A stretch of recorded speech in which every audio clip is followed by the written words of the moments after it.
BJP ఏదైతే వరంగల్లో ఏర్పాటు చేసిన ప్రజా సంఘయాత్ర ముగింపు సభ మరికొద్దిసేపట్లో ప్రారంభం కానుంది. ఈ సభకు బీజేపీ జాతీయ అధ్యక్షులు నడ్డా గారు రానున్నారు. ఇప్పటికే భద్రకాళి టెంపుల్ వద్దకు ఆయన చేరుకున్నారు. అయితే ఈ సభ ద్వారా తెలంగాణ ప్రజలకు ఏం చెప్పబోతున్నారని మాట్లాడడానికి ఇటీవలే బీజేపీలో చేరిన ప్రదీప్ రావు గారు ఉన్నారు. వారితో మాట్లాడే ప్రయత్నం చేద్దాం. ప్రదీప్ గారు చెప్పండి, ఇటీవలే మీరు బీజేపీలో చేరారు కదా, రానున్న రోజుల్లో బీజేపీ ఎలా ఉండబోతుంది తెలంగాణలో బండి సంజయ్ గారి నాయకత్వంలో ఎట్టి పరిస్థితుల్లో కాషాయ జెండా ఎగురుతుంది.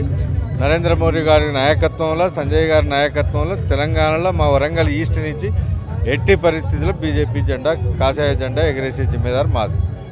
ఏదైతే బండి సంజయ్ పాదయాత్ర చేస్తున్నారో గత వారం రోజుల నుంచి చూసుకున్నట్లయితే ఎక్కడే అక్కడ అడ్డుకునే ప్రయత్నం కూడా చేశారు. ఇప్పుడు కూడా మీరు ర్యాలీగా వస్తుంటే కూడా దాన్ని పోలీసులు అడ్డుకునే ప్రయత్నం చేశారు. దీనిపైన మీరేమంటారు? మా దగ్గర ఏసీబీ గారు కొంచెం ఓవర్ యాక్షన్ చేసిండు. ఇప్పుడు అంతా ఎట్లున్నదంటే ఎమ్మెల్యేలు సంతకాలు పెడితే ఏసీబీలో ట్రాన్స్ఫర్స్ ఉన్నాయి. మన సిపిలో డిఐజీ గారు, ఐజీ గారు చేసేది లేదు. దాంతో వాళ్ళ మెప్పు కొరకు ఓవర్ యాక్షన్ చేస్తాను. కానీ వాళ్ళకు కూడా తెలుసు ఇక్కడ ఏమీ లేదు, మాదంతా అయిపోతుందని. కానీ ఆయన ఎమ్మెల్యే సంతకం పెడితేనే ఆయన పోస్టింగ్ వస్తుంది. దాని కొరకు ఈ యాక్షన్, ఓవర్ యాక్షన్. తెలంగాణ రాష్ట్రంలో దేశంలో ఎక్కడ లేని విధంగా అభివృద్ధి చేశామని చెప్పి టీఆర్ఎస్ ప్రభుత్వం పదే చెప్తున్నారు కదా, కానీ మీరు టీఆర్ఎస్ నుంచి బీజేపీలోకి చేరాలి కదా, ఎందుకు చేరాలని చెప్తే ఏం చెప్తారు? తెలంగాణ రాష్ట్రంలో ఇంతకుముందు ప్రతి ఒక్కరు చెప్తున్నారు కదా, ఒకటే కుటుంబం బాగుపడ్డది తప్ప వేరే లేదు. మా 8 ఏళ్ళ శ్రమ వేస్ట్ అయింది, ఇంకా బాగుపడడు ఎక్కడ?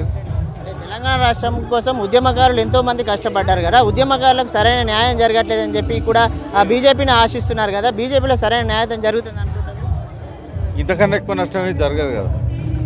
8 ఏళ్ళు ఎట్టి చాకరీ చేసినాం కదా, అంతకన్నా ఎక్కువ నష్టం అయితే ఇంకేం జరగదు కదా. ఉద్యమకారుల దగ్గరికి మీరు పోయి అడగండి, మీరే ఇండివిజువల్గా ఎవరైనా ఉద్యమకారులను పిలిచి చాటుగా మీరు ఇంటర్వ్యూ తీసుకోండి, ఏం చెప్తారో ఏంటండి. దాన్ని బట్టి వరంగల్ ప్రజలకు కానీ తెలంగాణ ప్రజలకు కానీ ఏం చెప్పాలనుకుంటున్నారు?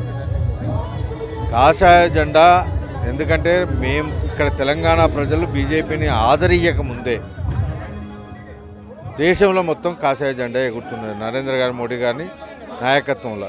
అది మన దేశంలో కాదు, ఇతర దేశాలలో కూడా ఒక పెద్ద మార్పు వస్తున్నది.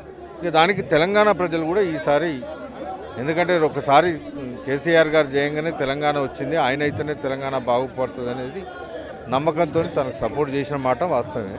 కానీ ఇప్పుడు ఆ నమ్మకాలు పోయినాయి. ఇప్పుడు కాషాయ జెండాకి వెళ్ళి ప్రతి ఒక్క వ్యక్తి చూస్తున్నాడు.